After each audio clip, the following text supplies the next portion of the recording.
నిన్న బతుకమ్మ కుంటలో హైదరాబాద్లో పనులు మొదలు పెట్టగానే వెంటనే నీరు వచ్చిందని మా హెడ్ ఆఫీస్కి ఇన్ఫర్మేషన్ వెళ్ళింది.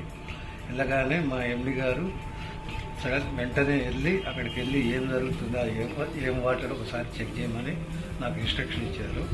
అకాడమిక్ ఇన్స్ట్రక్షన్ నేను వెంటనే వితిన్ 10 minutes లోపల బతుకమ్మ కుంట చేరుకుని అక్కడ పరిశీలిస్తే అదంతా నీరు మా పైప్ లైన్ నీళ్ళు లేవు, అవన్నీ ఊట నీరు. యూజువల్గా మా ఈ trunk mains, distribution main and sewer trunk mains ఉంటాయి. ట్రంక్ మెయిన్ అయితే మాత్రం ఆ విధంగా ఉండదు, మొత్తం పైకి జెట్టింగ్ కొట్టి అల్లకందులో అయిపోతుంది. సో అది క్లియర్గా చూసిన వాటర్ని బట్టి ఏమనిపించిందంటే అది లోకల్ స్టాగ్నేటెడ్ వాటర్ తప్పితే అది ఏమీ లేదు.